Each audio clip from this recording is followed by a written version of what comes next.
Wake up, everybody. Welcome into Redacted on this Wednesday. I'm Clayton Morris. I'm Natalie Morris. Welcome to the simulation. We try to break free of it and provide some awakening here. We've got a lot of stories that maybe will provide some awakenings. We're going to especially talk about the Space Force moving to Huntsville, Alabama. And boy, did that open a can of worms, because the massive underground spaceport that has been there since the 1950s, whistleblowers, of course, have spoken about it, the anti-gravity technology, all of the things in Huntsville, Alabama. Are we about to see disclosure? We're going to talk about that more deeply today on the show. We're also going to talk about liberal Western states creating their own mini CDC because they don't like what the CDC is doing. So they're going to branch off and do it on their own. Can they just become their own country already? Because that's what they're heading towards. So fine, do that, but it will result in higher insurance premiums from the rest of us because they're not going to do science. They're going to do politics. This is a maddening story. We're also going to talk about how shit Ozempic is. It's terrible. The data is in. And we're also going to talk about a new plan for Gaza to make an Elon Musk tech center. What the hell is that about? We're going to show you. Yeah, and we're also going to talk about, of course, the EU. And this is our big story today. We're going to talk about in just moments. Vladimir Putin making a big energy agreement with China. The pipeline, the natural gas pipeline, basically pulling the plug on Europe. What will that mean as they head into the colder months? And when already the stores are about 34% in terms of energy production that they have in their reserves. Germany is already collapsing. More than 100,000 jobs and businesses have already closed in Germany. So we're going to look at Putin pulling the plug on the EU. All of that and more as Redacted starts right now. But first, we want to tell you about our friends over at Shopify, because if you have an idea to run your own business, well, hey, we want that to come to fruition for you. And of course, you need a web presence. Well, our web presence is hosted by Shopify. We think that you would do well to do the same. You see that little purple button there that says buy with Shop Pay? That means that any store you're on is run on Shopify, and they do it all for you. They handle e-commerce. They handle merchandising, they handle the back end, and most importantly, they get you paid. You don't have to chase down payments. They will handle it for you, and they can help you create a really beautiful store from soup to nuts, so you don't need to know e-commerce or design or anything. Anytime we have a new idea for the Redacted store, we easily are able to just put it up on Shopify.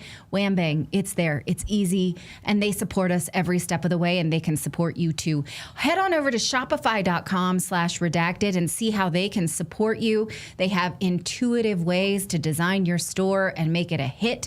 So tell them that we sent you by going to shopify.com/redacted. You can sign up for a 1-month trial period today, and we can't wait to see what you create. So let us know when you do that so we can support your store too. Shopify.com/redacted.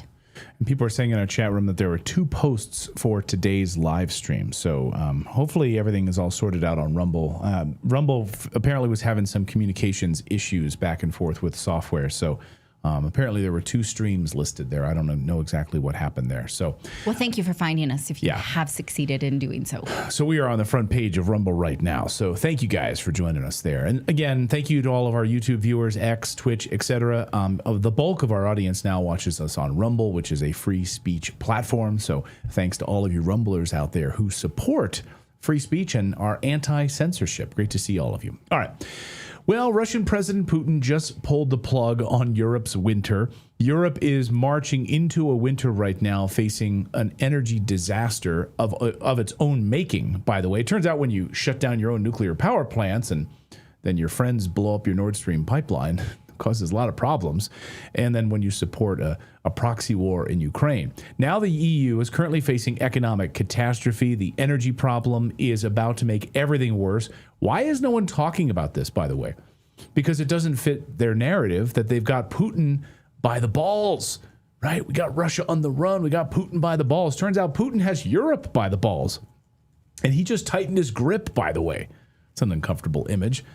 Did you notice the EU just lost its gas lifeline, reads the headline? Yeah, with one deal, Beijing and Russia redirected energy flows that had run to the West for 50 years. Done. The mainstream media has totally ignored this story. I think the biggest story of the day, if you want to be honest about it. Yesterday, Putin and Moscow finalized the massive Power of Siberia 2 pipeline deal with China. By the way, this video has gone viral because Putin and Xi are just like walking along talking about getting living to 150. Yeah, living to 150 years old if you get organ transplants. Like, okay, just a casual conversation among leaders about organ transplants. Okay. They're saying when we were young, being 70 was old, but now we're just kids at 70. Okay.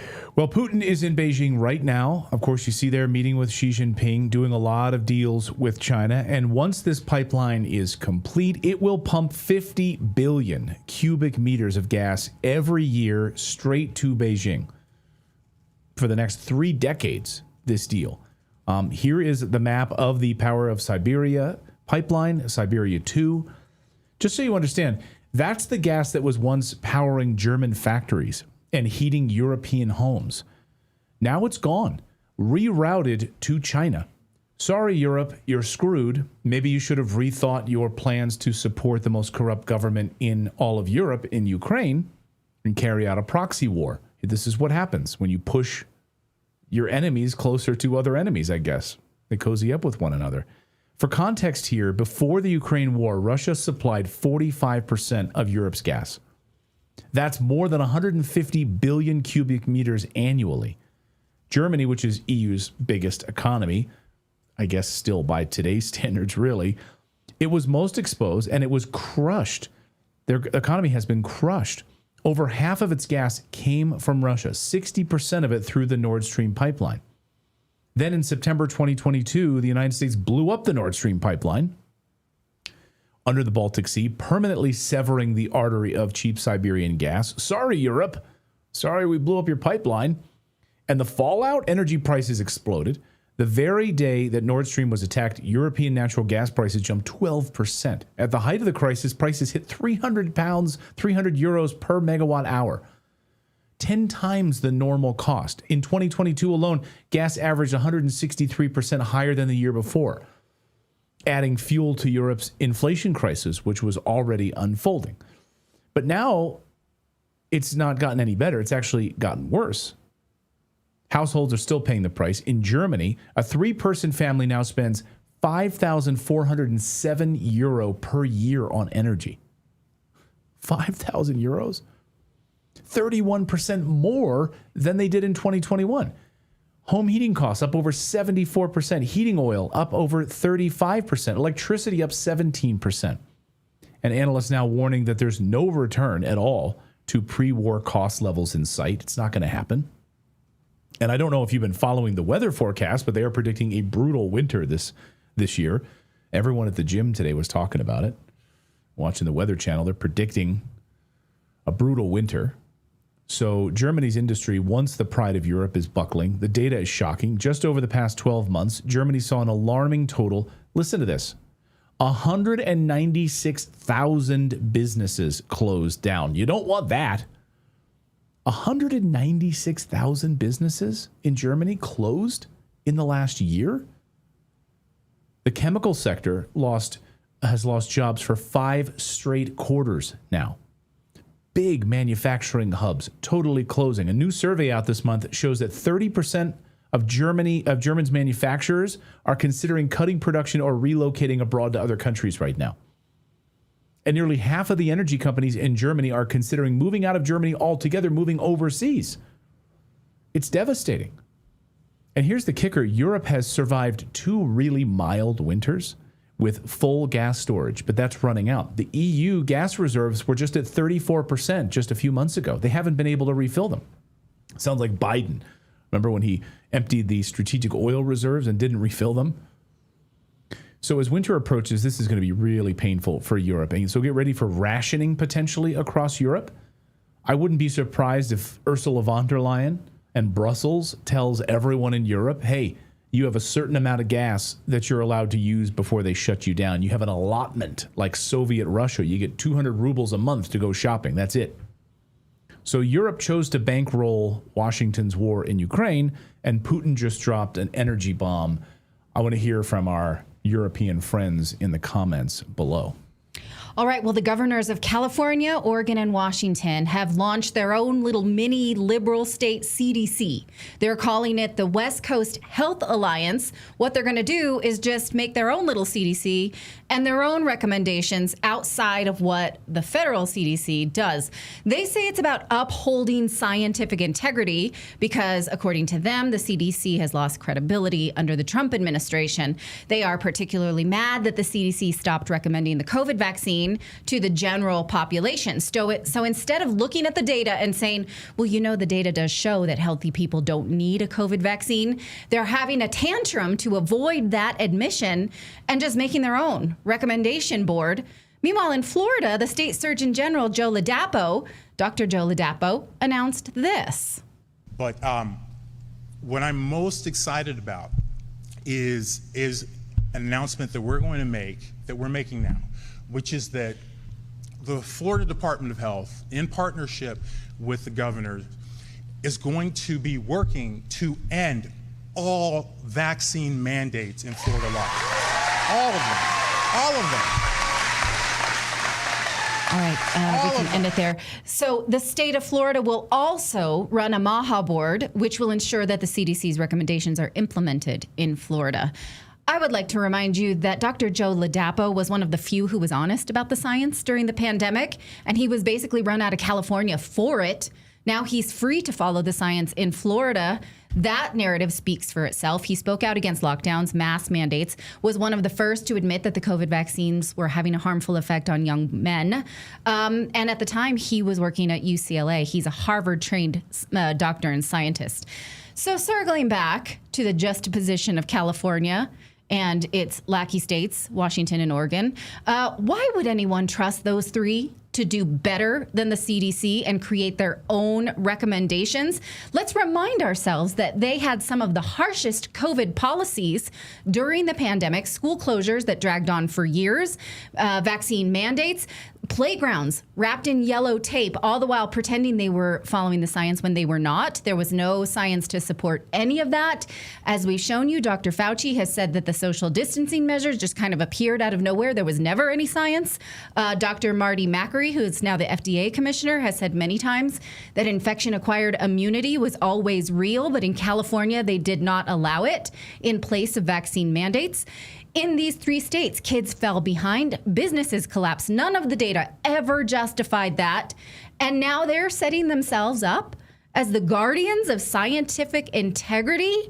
It is just so rich. So the question is, why does it matter? Because insurance companies will probably follow their little West Coast science club because those states are so packed with people. So if the CDC is saying we're not going to recommend the COVID vaccine, but this little West Coast club does, then insurers can say, well, we'll go by their guidelines and we will cover it. What does that mean? Higher premiums for all of us, even though there is no science behind that. So it's not just like, oh, they're liberal idiots, let them do what they want. No, this will drive up the cost for everybody. If we are no longer paying for vaccines that people don't need, our insurance premiums will inevitably go down, right?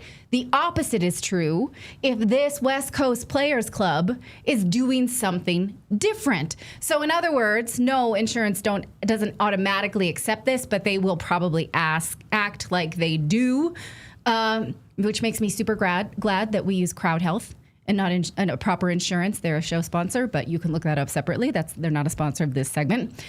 Meanwhile, Gavin Newsom said this about the CDC, that, all the mass firings and, this is an assault on the safety of American people, and the CDC has become a political tool, which is crazy because this jerk said nothing when it was clear that the CDC was censoring research, was censoring online speech. They misrepresented clinical trials, never telling us that the vaccine was not tested for transmission. The FDA tried to hide data for 75 years. And now he's worried about political games now? Where's he been?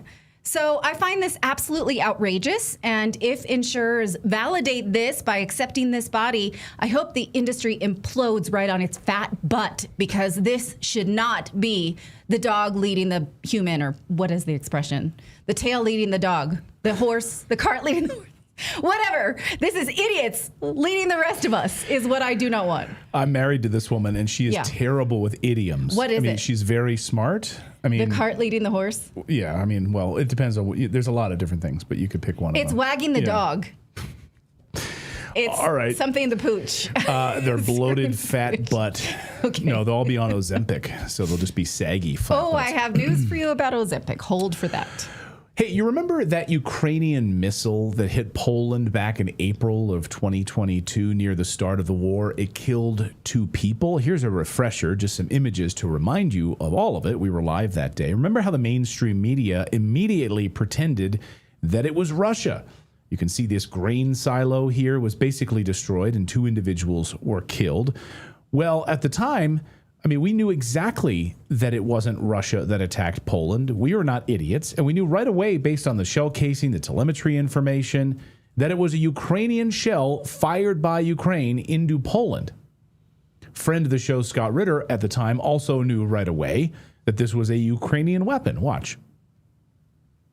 That missile we now know is a Ukrainian S-300 surface-to-air missile. We know this. The serial numbers on it, everything points to Ukraine. Russia doesn't have that missile. NATO admits that they tracked this missile all the way into Poland. NATO knows where it was launched from. We know everything about this. Trust me, I used to do this for a living. When that missile was launched, we know it. When the radars were turned on, we know it.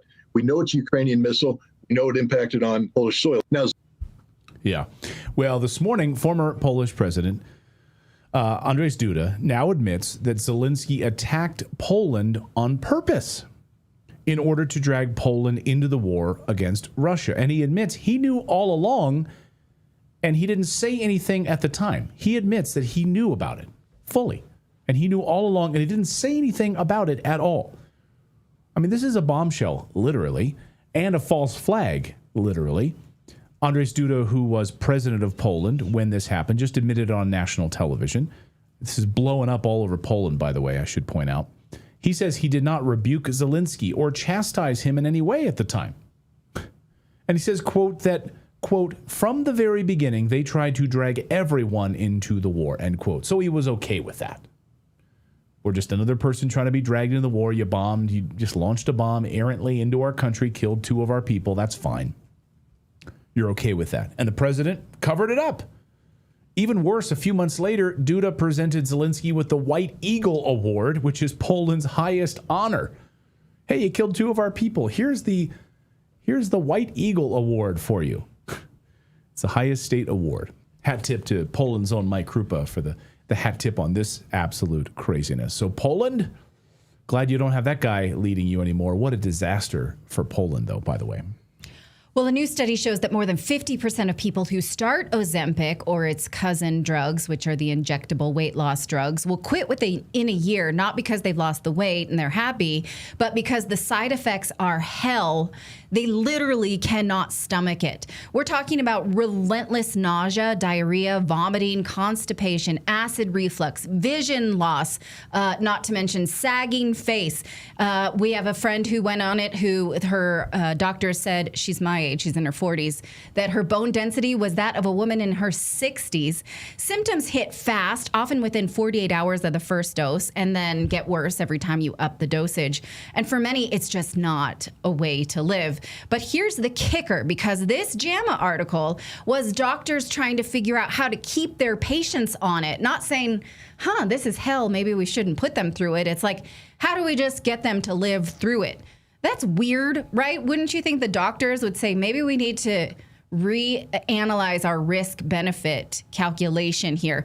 They're saying the only way to really live through this is eat tinier meals and avoid fat, which fat is where your body gets and absorbs vitamins A, D, E, K. No fat means no nutrients. So that means that most of their patients are malnourished and also uncomfortable at the same time. So this is crazy because you also are losing muscle, but they disguise this as health. And even those who do stick it out, the drug only works while you're on it. And JAMA admits that patients who stop will gain back 2/3 of the weight within a year.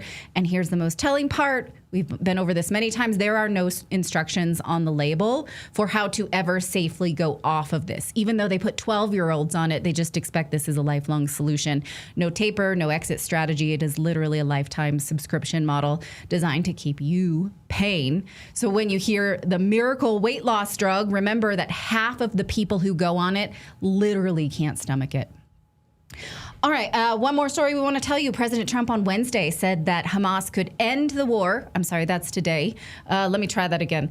President Trump today said that Hamas could end the war in Gaza if they immediately give back all 20 hostages. Here is his tweet on that. I find it implausible that he does not know that Hamas has repeatedly offered to return all remaining hostages many times throughout the year 2025. 2024, and that was their initial demand offer in 2023. Surely our own president knows this. So why is he playing this posturing? Well, Israel has rejected the release of those hostages on the demand that it would require them to leave the Gaza Strip, which they are unwilling to do. Meanwhile, a recently leaked document in the Washington Post, and in fact, we saw parts of this document earlier this summer, but now the Washington Post is publishing, shows that the Trump administration has approved this plan to transform a depopulated Gaza into a high-tech AI-powered hub. They're calling it the Great Trust. It's a Riviera-style development designed to revitalize the region's economy. And it very much is for U.S. ownership, as President Trump had originally said earlier in this administration. It's a U.S.-led multilateral custodianship. And what's in it for us? Well, money. They're saying massive gains because it will be so chock full of so many U.S. investments. Now, take a look at this list of projects here. It says an airport, this corridor, water hub, all of these things. Do you notice here the Elon Musk Smart Manufacturing Zone? Not exactly sure what that is. Elon Musk has not confirmed that he is in on that, so we're not sure what that would be. So we may, in fact, watch this golden city pop up on the bones of the people of Gaza who are being erased as we speak. I guess we all have to come to terms with how we feel about that. So in other words, while President Trump touts hostage return as the single path to peace, his administration is also supporting this blank canvas for elite development in Gaza. Let us know what you think of that. All right, coming up, we're going to talk about the Chinese weapons display at their parade this week. Was it intimidating? Should we be intimidated? We have a pilot to tell us just what we're supposed to think of all this. Also, a huge story out of Canada. In a few minutes, we're going to go to Canada Live and talk about this ostrich farm destruction. The government is trying to cull, I think that's a nice way of saying murder, kill, hundreds of ostriches because of bird flu, even though they don't have bird flu. What the hell is going on? But this has got the attention now of Elon Musk, Joe Rogan, and Dr. Oz, Redacted, our friend David Creighton. We're all over this. We're going to take you there on that story in just moments. But first, you've been lied to. Real estate is not just for the wealthy or the well-connected. With the right partner in the strategy and the team, it's more accessible than ever before. And our friends at Sedera Wealth are everyday people. They're not millionaires who are building wealth through build-to-rent investments designed for passive income and long-term growth. Are you protecting your family's wealth? No millions needed. They have strategies for every starting point, whether you've got no money at all or you happen to be a millionaire. It doesn't really matter. They work with clients at all across the spectrum, whether you're just getting started or scaling up your portfolio. Here's the best part. There's more than one way to get started. You can use your retirement dollars, like an old 401k, an old IRA. You can use a self-directed IRA that'll give you powerful tax-deferred growth. You can also invest with cash. Tap into home equity lines of credit. Use a 1031 exchange to roll over your gains. All of it is available to you. We've worked with them for, almost 20 years now. They've been absolutely fantastic. Right now, you can book a free custom wealth plan call with a team. It's a one-on-one session. It's totally free, where you'll discover how to put your money to work in real estate, how to create hands-off investment opportunities for your family, and how to build a personalized plan towards true financial freedom. They do not teach this they do not teach this to you in high school. They purposefully don't teach you how to build wealth in high school. They do not want you to do that.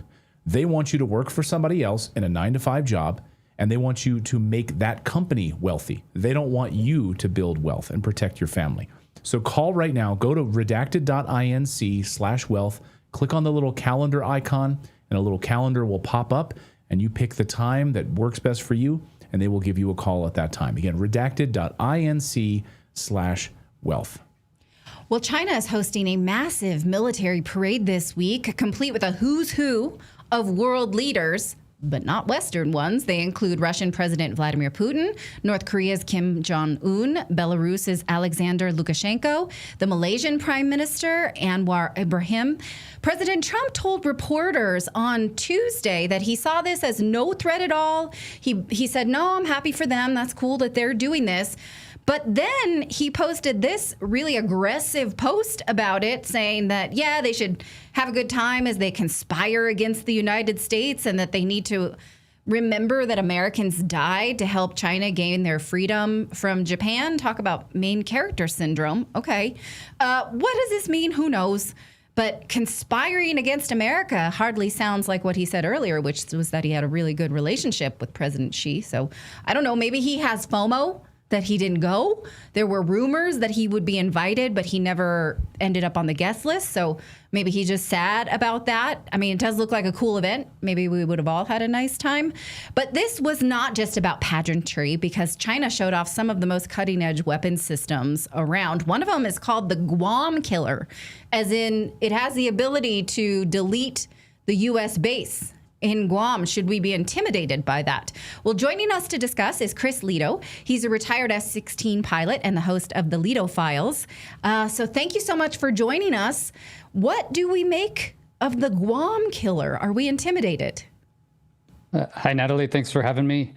Yeah, the Guam Killer, there's many systems. They have thousands of weapon systems that could effectively target Guam. This that they're talking about is a new hypersonic missile. It's actually upgraded, the DF-17. So hypersonic means it can fly faster than Mach 5. So that's basically, 1,000, 1,500 miles per hour.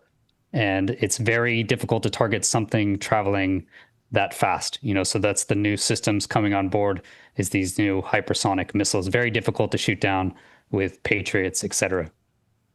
Okay, so when you look at this as a whole, are you impressed with this list of weaponry here? And does it feel like those of us in the West, like, what do we got? Do we got stuff like that? I'm sorry to say it like this because I'm not an expert in weaponry.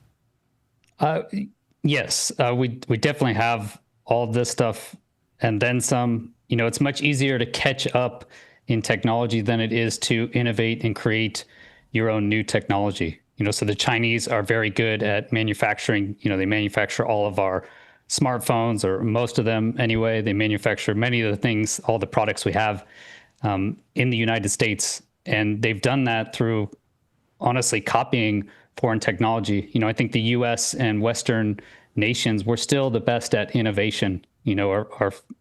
Our importance or credence we give to freedom also goes towards entrepreneurship and the military as well. So I think we're very innovative, we're very creative, but the Chinese are very good at copying that.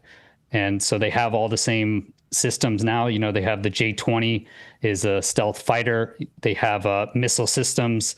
I already mentioned the hypersonic weapon systems, and they have those unmanned combat aerial vehicles where it's like a stealth UAV.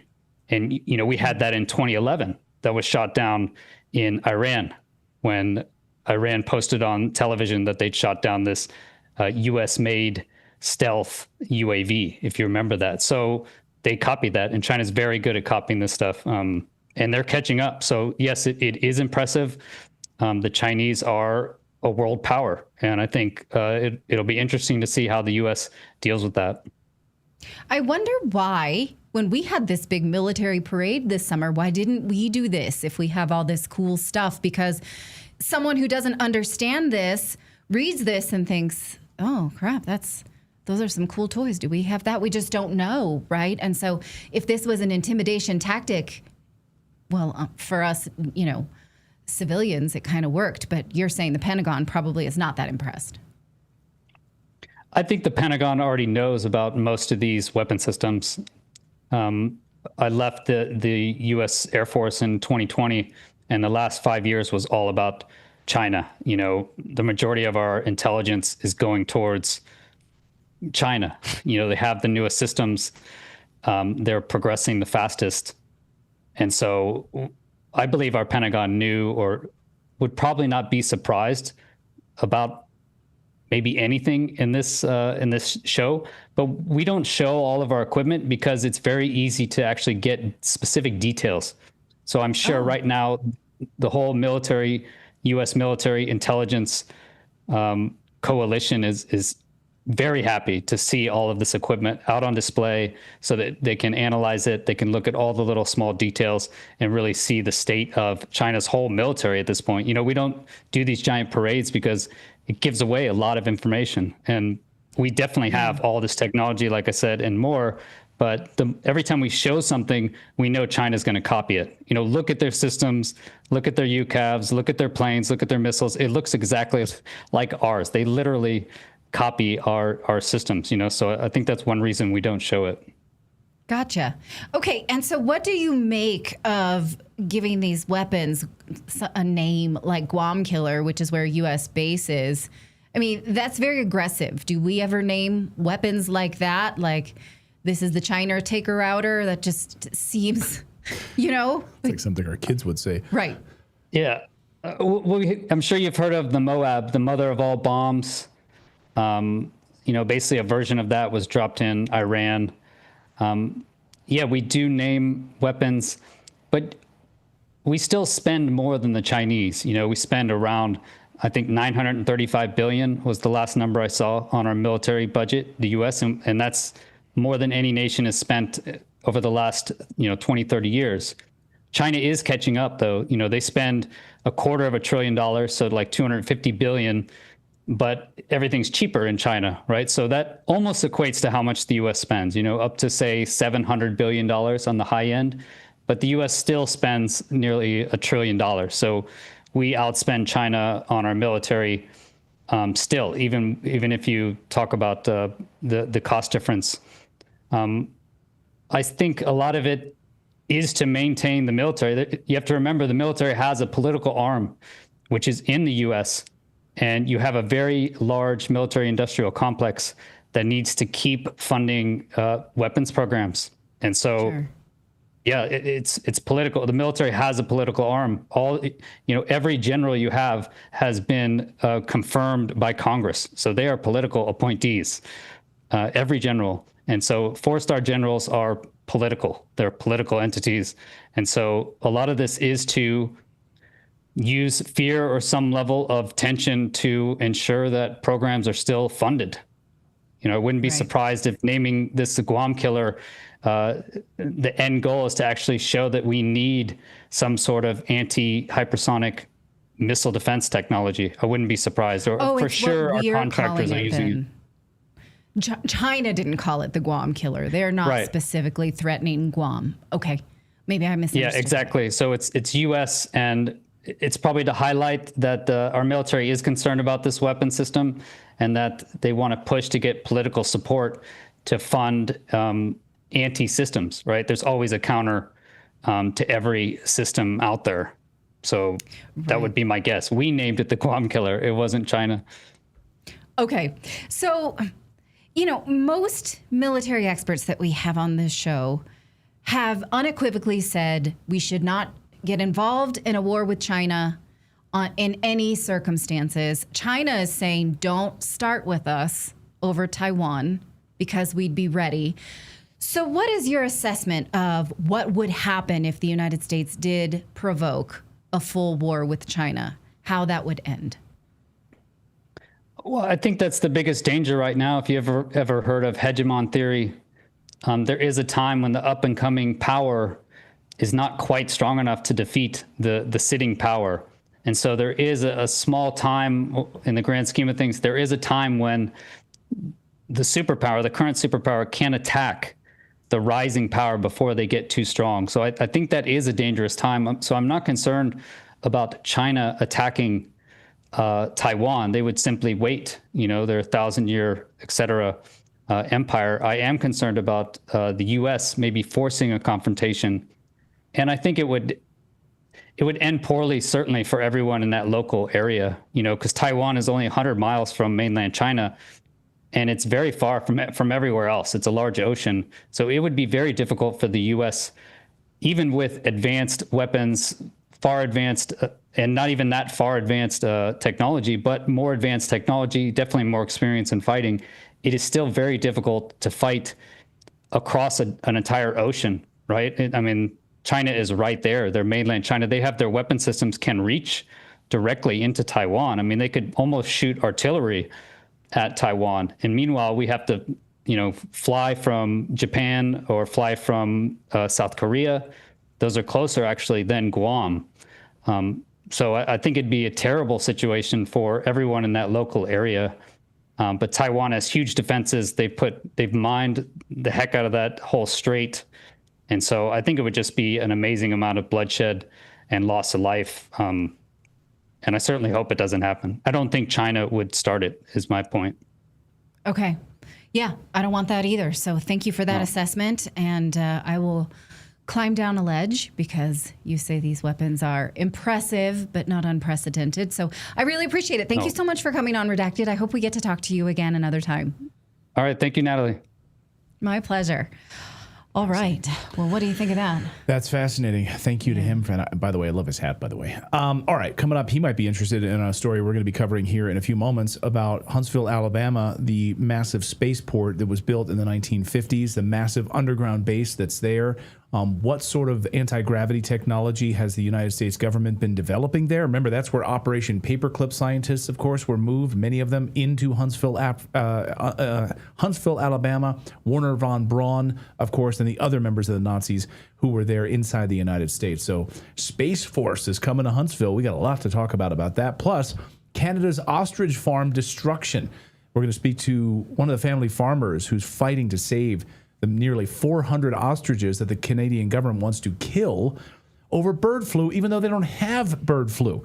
We're going to talk about that in just seconds. But first, I'm so excited to share with you guys an incredible scientific breakthrough to support our long-term health and wellness. C15 is the first essential fatty acid to be discovered in 90 years. And get this, studies have confirmed it's 3 times better, broader, and safer than omega-3. If you want to get all sciencey about it, studies show that C15 actually works by strengthening our cells, improving mitochondrial function, protecting us against damaging free radicals. The result, better long-term metabolic, liver, and heart health. It ends up many of us are actually deficient in C15, which results in weaker cells, make less energy. You quit working earlier than they should, these cells do, and all of that makes us age faster. You sleep poorly, you feel sluggish. If any of that sounds familiar, then you need to check out Fatty 15, science-backed, award-winning, vegan-friendly, pure C15 supplement. Replenishes your cells with that essential C15 zero nutrient. Fatty 15 effectively repairs our cells and restores our long-term health. Fatty 15 has 3 times more cellular benefits than omega-3 or fish oil. So right now, Fatty 15 is on a mission to replenish your C15 levels and restore your long-term health. You can get an additional 15% off their 90-day subscription and their starter kit by just going to fatty15.com/redacted. That's fatty15.com/redacted. Get 15% off their 90-day subscription starter kit. Elevate your cells with science. Our thanks to Fatty 15 for supporting our show. Well, listen to this crazy story. In late 2024, the Canadian Food Inspection Agency, the CFIA, ordered the killing of about 400 ostriches at the Universal Ostrich Farm near Edgewood, British Columbia, after they say they detected H5N1 avian flu. But the farm fought back. They fought the order in court, arguing the birds were healthy and that they had made it through the flu and everything was fine. But that's not enough for the communist Canadian government. They still want to kill these birds, all 400 of them. Now everyone from Joe Rogan, Elon Musk, Bobby Kennedy, even Dr. Oz, and friend of the show David Craden have gotten involved to stop the killing of these birds. And now you can add Redacted to that list to stop the communist government overreach in Canada. This country is descending into chaos. This story has gone viral around the world. Yesterday, reports are even black government helicopter was flying around the farm monitoring the protests that were nearby, even though this flock remains symptom-free for over 220 days. So Katie Pasitny grew up on the farm. She's the oldest daughter, and she spent over 30 years taking care of these ostriches. She's taken on the role as really a spokesperson trying to save her family's livelihood. And she joined us this afternoon from British Columbia. Katie, great to see you here. Thank you so much for joining us. Thank you both for having us on. It's a really big deal, and it's a really big problem, and we're just fighting, and we're going to try and take this to the finish line.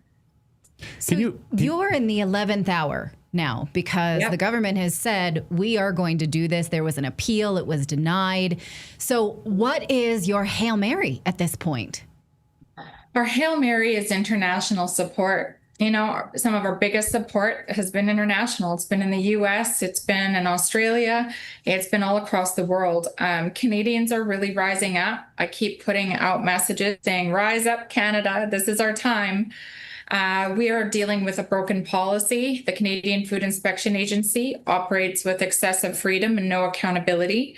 When we're seeing that internationally accepted biosecurity protocols are putting the world at risk of losing natural immunity, it's a really big problem. Natural immunity has kept us alive for millions of years, and all of a sudden antibodies and natural immunity don't exist.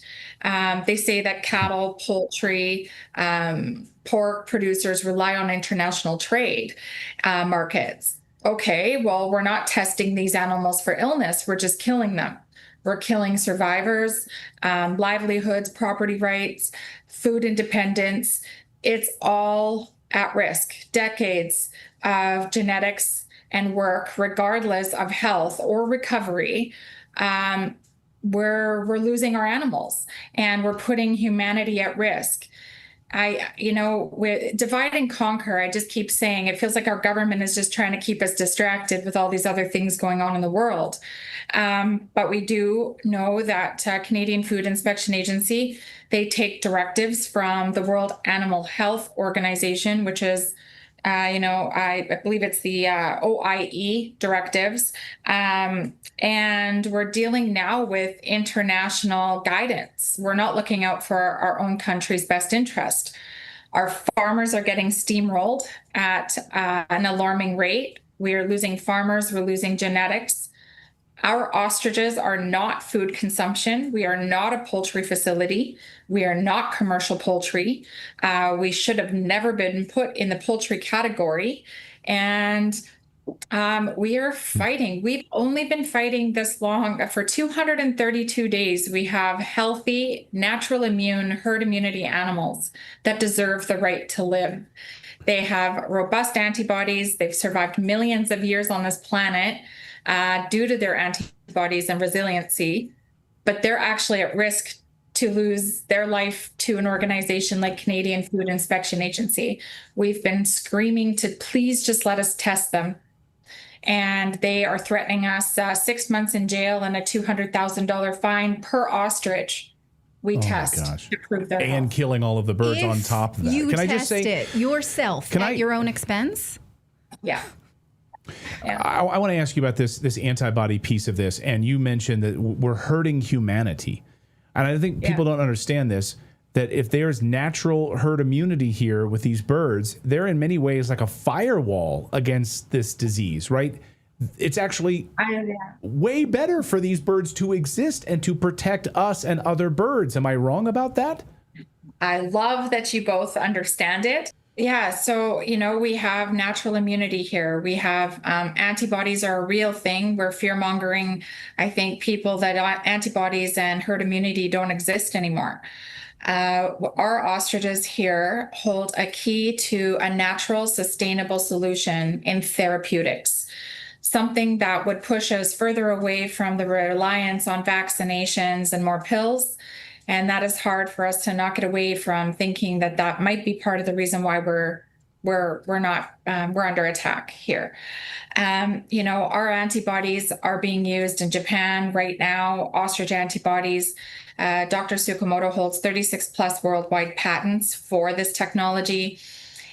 All it does is build up our own immune system, naturally fighting off viruses and disease in the future. And our ostriches, we are not at the beginning stages of science here. We are at the usable stages of science. Our ostrich eggs from 2020 show that we have robust antibodies in the memory cells of our egg yolk that for COVID-19, for H5N1, and for Pseudomonas bacteria. This is phenomenal. This is something that could be used on a global scale. This is science and innovation. This is what we should be doing. We should be protecting humanity. But we are taking directives from a non-elected governing body like the World Health Animal Organization. These directives are not protecting our farmers. We are getting steamrolled. Test them. That's all we've been asking is farmers would rather test and keep their survivors and still support the trade in doing so rather than killing their livelihoods off, killing every animal they own with their genetic diversity and their biodiversity, which remember, genetic diversity is so important. When you have a 5-year-old mama cow and she has offspring, those offspring are naturally born by and nursing from her by her getting her antibodies. So whatever the mom has overcome in her time alive, the babies are going to be resilient to that. Now, if we're killing off everything, we are not taking into consideration Mother Nature. And if we have young animals on our farm, so they say kill them all. And we kill them all and we bring a young animal onto our farm, and they are going to have a naturally weakened immune system. They need to build that up. So they're more susceptible to catching something. Migratory birds fly all over the world. So we have to be careful. You cannot claim avian influenza free. And that is a status that we all fight for in our countries for international trade. Nobody's avian influenza free as long as we have migratory birds. So why are we getting rid of our agricultural industry? Why are we getting rid of our cattle? Why are we attacking the poultry industry? Why are we coming after the farmers and our backyard chickens that are giving us big, beautiful, healthy eggs with the chickens raised in the sunshine?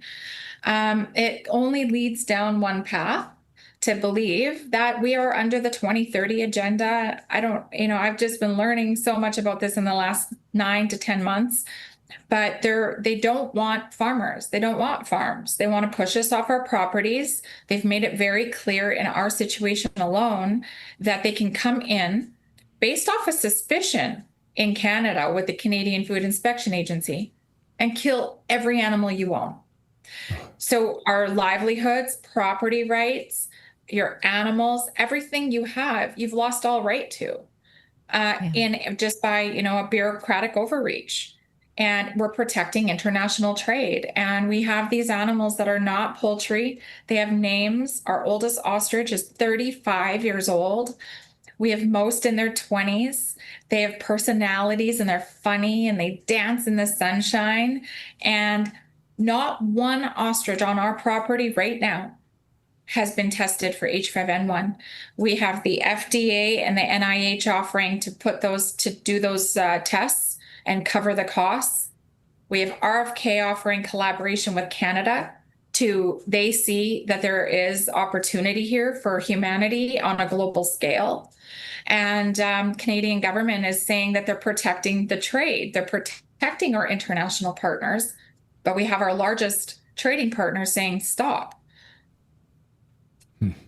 And I believe even Dr. Mehmet Oz has said he would take them to his ranch in Florida. And so, the fact that the government is saying, if you test them, we will fine you per one that we test, but we must kill them first, is almost all that we need to know. Right, at tells this you point. everything we need to know. There's no reason leading this logic at all. No logic to it. So the rest of us, now I notice when it says, how can you get involved? Americans can make a difference too. It's not just Canadians.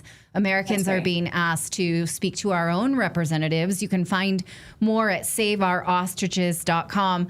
What do you think that American influence can do? And is there any other country that might exert any influence?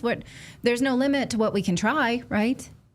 That's right. We're sitting at that 9th hour. Like you said, we're sitting here on minutes, not seconds, not minutes. And no farmer in the world should ever have to go through this, sitting on the edge of your seats with pure anxiety. Canadian Food Inspection Agency has said that they will come in when they want, do this how they want, and they will not tell us. And so international support is so important because it's all about international trade. If we can make some noise, this is affecting all of our food sovereignty and our generational farmers that have been dedicated to giving us nutritional food for years. And we need to protect that for our children and our grandchildren. And so you can get involved by, reach out to Secretary Kennedy and say thank you. Reach out to Dr. Oz and say thank you. Reach out to Trump. We've said, can we get some sort of immunity and somehow be allowed to bring our farm to the States? These animals deserve the right to live.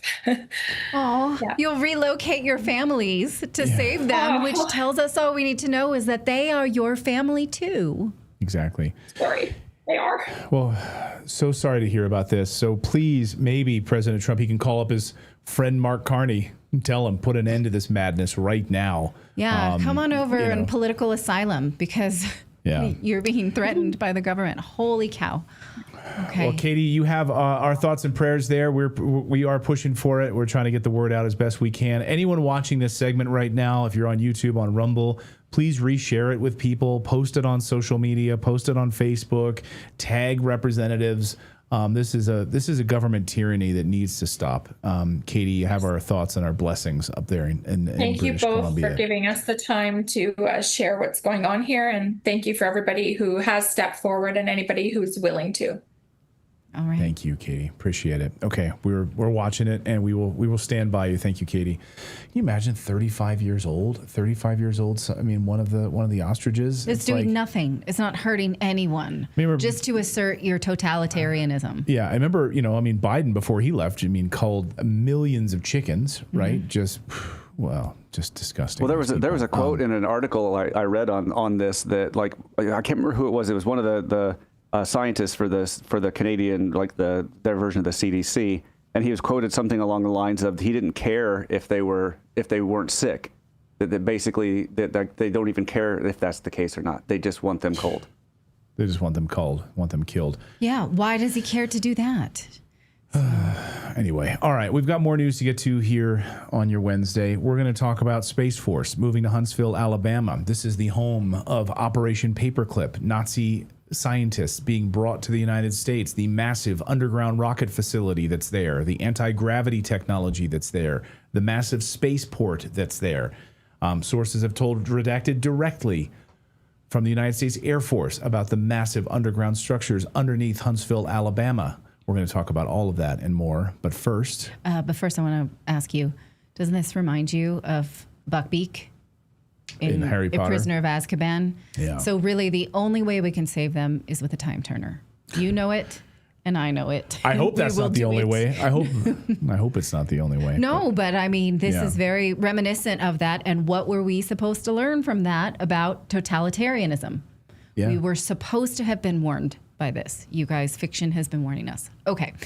Before we move on, we want to tell you about our friends over at Buy Optimizers because it is surprising how little we discuss the potential side effects of Wi-Fi, 5G, Bluetooth on our bodies. Of course, these signals are everywhere. EMFs, electromagnetic fields. Research shows that they can mess with how our cells work. Did you know that they can open calcium channels in our cells, like letting the door in for calcium, which puts your cells under constant stress? Well, that's where magnesium comes in. It really helps close those doors, keeping your calcium in check, helping you to stay calm. But here's the problem. Most of us don't naturally get enough magnesium. And when your body is constantly bombarding with EMFs and other things like that, then your magnesium burn rate skyrockets. That's why we rely on Magnesium Breakthrough from Buy Optimizers. It has 7 essential forms of magnesium designed for real absorption. So your body actually gets what it needs to handle stress, sleep better, and stay balanced in a world full of stimulation. It supports calmness, clarity, and resilience in the wireless age, in addition to many other healing functions. So if you just look into what magnesium can do to you and for you, you will be there all night researching the benefits of magnesium. So right now, head on over to buyoptimizers.com/redacted. And if you use the code redacted, you can save 15%. They even offer a full 365-day guarantee, so there's zero risk to try it. And if you subscribe, you'll get amazing discounts plus free gifts, and you will make sure your monthly supply is guaranteed. So again, that's buyoptimizers.com/redacted. Make sure you use the code redacted. Get 15% off at checkout. That's buyoptimizers.com/redacted. All right. Well, where did all of those Nazi scientists go as part of Operation Paperclip when they were brought to the United States after World War II? Well, they were brought to the massive underground facility in Huntsville, Alabama, the Redstone Army Arsenal that was eventually called the Marshall Space Flight Center. So it's no coincidence that President Trump yesterday announced that Space Force would be moving 30,000 employees to Huntsville, Alabama. We had a lot of competition for this, and Alabama's getting it, Huntsville in particular. So congratulations, everybody. Katie, congratulations. Well, it makes sense, as this is home to the secret space program, reportedly one of the largest underground cities in America, in Huntsville, Alabama. Sources in the U.S. Air Force that I've spoken with directly have confirmed to me that these facilities exist, that they have been used since the 1950s for a secret spaceport. Two newspapers in the 1950s also confirmed that they were building this massive underground rocket facility. You can take a look at this. This was the dumb facility put in the side of the wall here. And this is what it looks like, you can see. And this goes back to the 1950s, underground site plan and requirements. Other eyewitnesses who worked in the secret space program say Huntsville, Alabama is home to a large spaceport used by Nordic extraterrestrials. Yes, ETs. And the Earth Alliance. I know this might be blowing some of your minds who are uninitiated or who are not familiar with this subject matter. This is BS. No, it's not. Alien craft, anti-gravity technologies, all being developed here in Huntsville, Alabama. Richard Eskridge was a NASA plasma fusion propulsion engineer who worked at this facility, co-founded Helion, by the way. His daughter, Amy Eskridge, finally blew the whistle on what she knew. And shortly after this interview, she died of suicide. She says disclosure around the UFO story will come out of Huntsville, Alabama. Listen. Disclosure is going to come out of Huntsville, Alabama, out of Redstone Arsenal. Redstone Arsenal in Huntsville, Alabama is the biggest fucking deal that you've never heard of. It's the biggest fucking deal that you have never heard of. Because the fact is that we have deep and wide, extensive credibility that no one knows about because you're not supposed to know about it. Because it's in Alabama, it's obscure. You're not supposed to know about it. That's the point. People that don't know what Huntsville is. Amy showed. Know what Huntsville is? Is that what you're saying? People don't know what Huntsville is. Huntsville is the biggest fucking deal on the planet that you have never heard of. Now, like, Huntsville is the Silicon Valley of government national security technology and intelligence community technology and aerospace technology. Huntsville is like the hub. Like, we are number 3 on the first strike launch list. If first strike happens, 3 targets, Huntsville will be one of them. Alabama. This is Alabama, dude, in the deep south. We're in the top 3 first strike. We're in the top 3 first strike because you haven't heard of us. That's why. It's on purpose. I started the Institute for one reason. One reason, the Institute. I started it as a public-facing persona to disclose anti-gravity technology through. Because, I told Mark this, if you stick your neck out in public, at least someone notices if your head gets chopped off. If you stick your neck out in private, fuck you. They will bury you. They will burn down your house while you're sleeping in your bed, and it won't even make the news. Some people in the chat are saying, how did she find out? Or her dad, who worked there. That's how. Journalist Michael Schellenberger also entered this information into the congressional testimony record, by the way. She's not just some nut job out there. Congressional record that researchers found that Amy didn't kill herself, that in fact she was targeted with directed energy weapons by a private aerospace company and murdered for telling the truth about Huntsville. Needless to say, there's a lot of stuff happening in Huntsville. By the way, talk to anyone in Huntsville about this and they will tell you that, oh yes, the rumors are 100% true if they're honest with you. Dr. Mike Rosala, who writes at exopolitics.org, he's written multiple books on this. His sources on this who've actually worked or have worked next to individuals who've worked in Huntsville, Alabama. Pretty remarkable information. And Dr. Sala and I have been texting about this story over the past 48 hours, and it's stunning. So just first at a high level, Doc, great to have you back on the show. Were you surprised at all that Trump made this announcement about Huntsville? Well, not really, because during his first administration, he already had decided that Huntsville was the preferred location for U.S. Space Command. I mean, Space Force actually is headquartered at the Pentagon. So it's relocating Space Command, which is one of the 11 U.S. combined combatants from Peterson Space Force Base to Huntsville. And so the Biden administration reversed that decision. And now that Trump is back, he has reversed it once again. And I think this kind of like strange battle over the location for Space Command really does reflect this battle between different factions that we've been talking about previously, between this kind of white hat positive faction working with the Trump administration to get the truth out about some of these secretive programs, and those that are part of the deep state wanting to kind of close it all down. So keeping it all in Colorado would have been a way of maintaining the secrecy as to what Space Command is doing.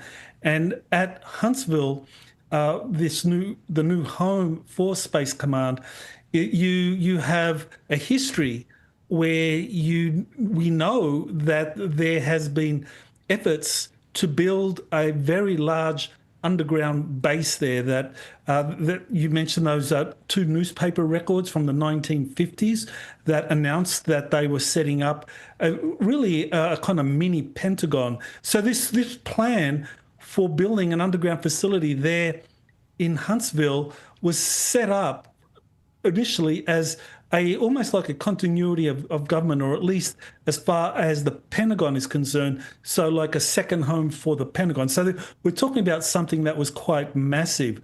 And you showed that diagram that the U.S. Army Corps of Engineers put together for building a very large facility under a mountain. And you notice you've got a couple of entrances there, and you've got this kind of shaft in the middle for this underground facility that would be built under a mountain. So based on what I was told by someone who still maintains his anonymity, he just goes by the pseudonym JP, he's been twice to this facility, and he has identified two entrances and a shaft in the middle, which is used for these anti-gravity spacecraft. So just let that sink in for everyone. This massive facility in Huntsville has this anti-gravity technology where that middle shaft, where these craft, and there are so many eyewitness accounts throughout Huntsville, throughout that area. The locals know it. They see it. So what are we talking about? Like, how large are these craft? And this is using reverse engineered technology from like extraterrestrial craft for the creation of anti-gravity technology that we have in our possession, and the government knows about it? Well, this is where the German Project Paperclip scientists came in, because when they came in, they were specialists not just in rocketry. I mean, the Germans developed V1, V2 rockets, but the Germans were also developing anti-gravity technologies using very high voltage electrostatic charges to create a kind of anti-gravity effect, and also studying torsion field physics where you would build the circular tubes that would be highly pressurized and at high temperatures. And if you circulate the plasma inside it at speeds of above 60,000 revolutions per minute, you again get an anti-gravity effect, but you also get a kind of time dilation effect. So these were craft that would not just be able to propel themselves through space, but they would also be able to travel through time. So you can imagine how useful that would be if you plan to travel long distances. So the Project Paperclip scientists, and we know there were at least 1,500 of them, first, many of them ended up at Redstone Army Arsenal, which was then, a portion of that was set aside for the Marshall Space Flight Center. And so the Marshall Space Flight Center was what was in charge of the Apollo program. And Werner von Braun was put in charge of the Marshall Space Flight Center, and under him were a lot of German scientists. But they, as I said, were not just specialists in rocketry. That was the public rationale for why they were there. But they were also there to share their expertise on how to reverse engineer these flying saucer technologies that had been recovered throughout US history, and some of them had been captured in Nazi Germany and brought to the United States. So the Germans were there to help US scientists study and reverse engineer those, and that's why you have some major companies such as Northrop Grumman, Lockheed Martin, that Amy Eskridge was alluding to in her video, that they were there as well, because they are the organizations or the corporations that are building the reverse engineered spacecraft. So from the very beginning, Huntsville, Alabama had a dual purpose. One was the official space program with NASA and the Apollo program. The Germans were playing critical roles in leading that. But the second, secretive, was that they had this massive underground facility that was built there, and that's where they studied and reverse engineered flying saucer technologies. And this is where then we get into the help that these Nordic extraterrestrials began to give to the US government. So this is important, and your sources are similar to what I've heard separately. I just want to be clear about that. I've heard from members of the U.S. Air Force separately that there's this massive structure in Huntsville, and some very strange things happening there. Can you talk about this, the Nordic extraterrestrial piece of this? I guess the tall whites, right? As they're well known among people in the secret space program. People have been in the U.S. Air Force, whistleblowers and others who've talked about this, eyewitnesses, U.S. Marines who've now been on the record talking about this. Can you talk about why they would be there in Huntsville specifically, and what are they doing there? Well, for that, I can share one of the reports from my source, JP, who worked for the U.S. Army for 4 years. He was stationed out of Eglin Air Force Base, and one of his missions was he was taken twice to this underground facility in the northern regions of Alabama near the border of Tennessee. And later on, we were able to do some guesswork and identify it as Green Mountain, right up there next to Huntsville. So he was taken into this underground facility, and he says he was taken with just over 30 pilots, international pilots, and they were from all over the world, Europe. And when he got there, he said that these pilots, they all left the vehicle that transported them. It was a bus, and they left and they went to a parked flying saucer, and each of these flying saucers had a Nordic, that's a human-looking extraterrestrial there, assigned to that craft, and they were training the pilots on how to use the technology in that craft.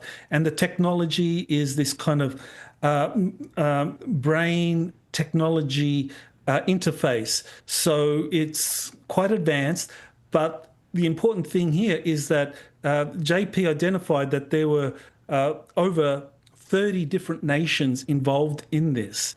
So this is a multinational effort to train as many competent pilots from around the world as possible to fly in these reverse engineered craft that are kind of like hybrid human and extraterrestrial technology. And that this is something that is part of this, what is called the Earth Alliance, which is really setting up the foundations for what's going to be a kind of Star Trek future. So this ties into the Artemis Accords, why it is that so many nations are joining the United States or joining NASA under the Artemis Accords. There's about 54 nations now that are currently part of the Artemis Accords. And you ask, well, why are so many nations eager to enter into these bilateral accords with the United States that essentially create the Artemis Accords, which cements US leadership in space for decades to come? Why is that? Well, it's because underneath the Green Mountain, right next to Huntsville, in this deep underground military base, there is hundreds of these reverse engineered flying saucer craft that international pilots are being trained on, and that eventually you're going to have similar craft being relocated all over the world. And this will be part of a kind of like worldwide disclosure initiative. So when Amy Eskridge in that video says that disclosure will happen in Huntsville, and her dad, who knew about it well, then she ends up being, suicided after she admits this. What do you make of that? What do you make that what she said there? Now, this is congressional, this is entered in the congressional record thanks to journalist Michael Schellenberger. So what does she know about disclosure that will happen in Huntsville? Is that what she's talking about? Maybe this like larger sort of international plan? Well, that's exactly what my source JP was told, that there was a plan for the craft to start revealing themselves, that was something that had been approved. But at that time, clearly there was not consensus, and the Biden administration really, I think, was opposed to that. And so it didn't happen. The deep state kind of cut in and jumped in and kind of like prevented that from moving forward. So I think it was really just a matter of time before you have a new administration coming in that would be pro-disclosure. And Donald Trump is very much, I believe, someone who is pro-disclosure. And I think that goes back into his history from his uncle, John Trump, who was not just involved in studying Nikola Tesla's FBI papers, but John Trump was also very familiar with the kind of high voltage electrostatic physics that the German paperclip scientists were studying, and some of the recovered craft were taken to the Massachusetts Institute of Technology, where John Trump was a full professor. So I think President Trump is very familiar with this history, and I think he is more than ready to move forward with this disclosure. And Huntsville would make a lot of sense because it's very easy for craft to start flying around. Locals are used to it, and also because of its proximity to the Marshall Space Flight Center, I think that would be something that the press would be very interested in, and it would kind of make a lot of sense.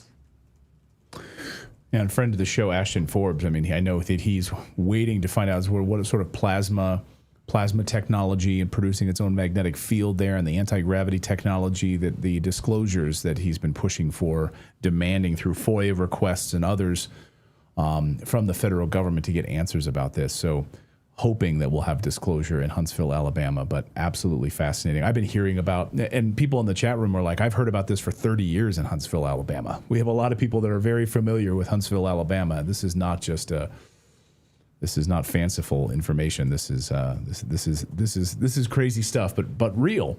And for those members of the United States Air Force that have come forward, hey, by the way, I should mention, my line is always open. So any whistleblowers who want to come forward and share information from having worked in these facilities, Redacted is a place you can always come. You can also visit Dr. Michael Salla over at exopolitics.org. He does a great show as well.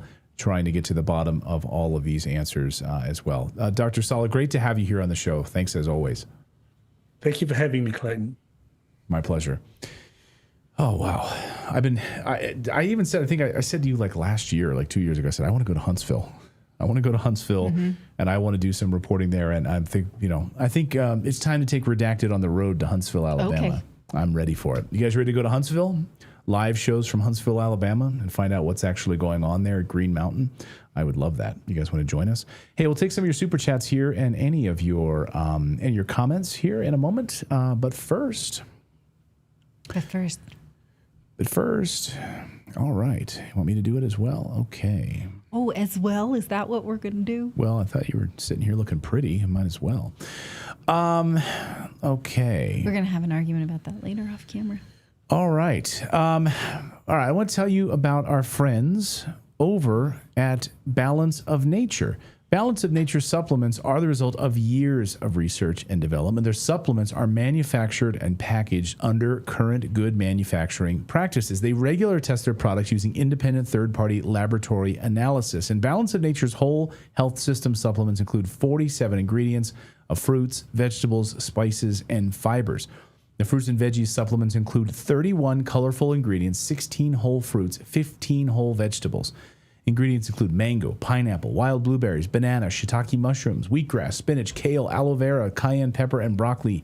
Yes, Balance of Nature's Fiber and Spice is the only supplement on the market combining 12 amazing spices and 4 whole fibers. So just check out their website and see if something fits for you and your life. More than 90% of Americans don't meet the recommended intake of dietary fiber. And we all know we need more than a variety of fruits, vegetables, and spices in our diets.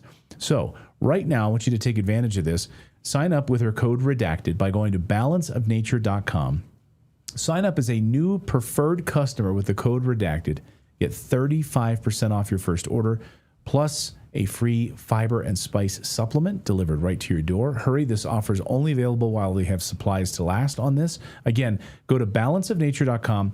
Get 35% off your order by using the code REDACTED. All right. All right, so that's going to do it for our show, but we are going to take your super chats before we go.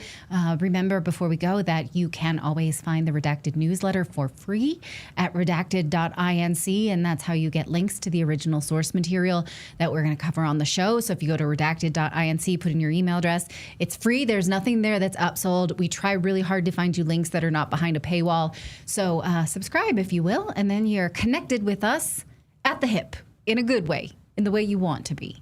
All right. Any chats that we'd like to? Someone says, I just took a ketchup pill. I don't know if you can take a ketchup pill. You could take ketchup chips, which my mom eats with our kids, and the smell does not leave your living room when they've been doing that. It's disgusting. Yes, you do need fiber.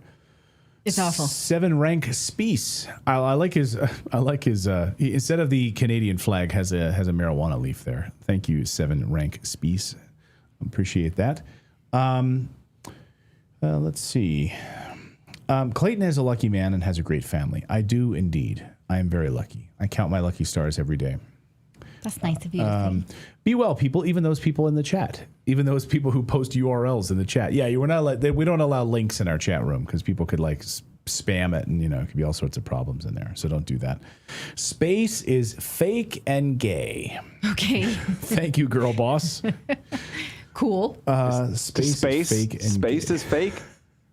Interesting. Space, I guess, is fake. Well, I guess if you listen to David Icke, I mean, really, we are living in a simulation. I'm reading his book called The Trap right now. Oh, my gosh. Just want to have your mind blown about the simulation that we're living in. Read any of David Icke's books. But, yeah, The Trap is the book I'm reading right now. And makes you think. Certainly makes you think. How many of you, by the way, think that we went to the moon?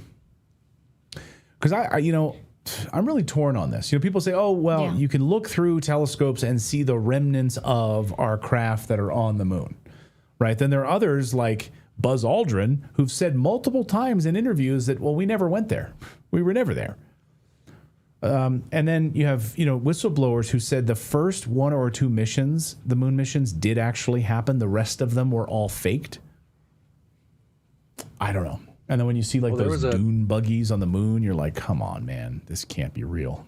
This can't be real. There was a video of an astronaut that I watched a couple of weeks ago where he was saying, yeah, we've never been beyond this certain point. Like, he's like, we don't have the technology. And then they were like, when they were interviewing the guy about the technology, when they said they did go to the moon, well, they destroyed it and all the blueprints, so they can't recreate it, they said. Yeah, I've also gone down a rabbit hole, which please don't push me on this because I'm not as well informed as I should be, but about whether or not the Blue Origin people could have gone up as far as they could because of the radiation. Like, could you actually protect yourself from that much radiation to go that high into the sky? And that's a whole thing as well. Natalie doesn't want to go to Alabama. I didn't say that. I'll go to Alabama. Okay. Yeah. One of my earliest memories watching the moon landing on live television, I was 3 years old. Oh. Yeah, I mean, and the whole way in which they actually broadcast that thing was so crazy. Like, it doesn't make any sense. Moniker One says the Russians know, and the Russians have actually produced academic papers questioning the United States moon mission. I think we've covered that. Did we cover it? We did cover that. And when Putin was told that when they analyzed the American moon photographs, like basically their computer models showed that it was like they were all faked. Yeah. Like Putin was like, huh, makes sense. Just think, I mean, it just doesn't make any sense at all. I don't know. I'm sort of torn about it. I've definitely, I watched it. Moniker says, yeah, I watched it. It was fake and gay. Okay. He thinks the moon landing is fake and gay. All right. I don't know. It's tough. Cool. Putin was like, wow, did we actually get there first? The president called the moon on a landline. Yeah, that was when Nixon called the moon on a landline. Right. Yeah, that's hilarious. President Nixon gets on the phone and say, Neil, it's Dick Nixon down here at the White House. I'm calling you on a landline. Just think about that, right? Right. Oh, man. Anyway. I actually, Simon on our team, I've been trying to get there's a guest who wrote all about the moon landing and the fakery, and I want to have that on the show and do that. So Dean says, I think it was more gay and fake. Could be. Okay. Mark Rich. Is that a book we could look into? Mark Rich. Clayton watched it on the Tell Lie Vision. Yeah. That's fun. Sir, you've got the moon on line 5. Exactly. We did grow up with a lot of lies. I mean, the whole Vietnam War. I mean, think about the Vietnam War during that period was all built on a lie. Yeah. I was thinking about Noriega as we are attacking Venezuela. Like, that's fun. Oh, are we going to do that again? Right. We're going to bomb the hell out of some innocent civilians to get Noriega. Susan, does your brother have clearance? Says, I have a cousin. I'm going to send it to him in Huntsville and see what he thinks of this. Does your cousin have clearance? It'd be interesting to know. Yeah. Well, all right. Thank you guys for joining us here on this Wednesday. We'll be back tomorrow at 4 p.m. Eastern time. Thank you guys so much for joining us. Have a great night and be safe. Yeah, we'll see you back here tomorrow at 4 p.m. Eastern time. Have a great night, everyone.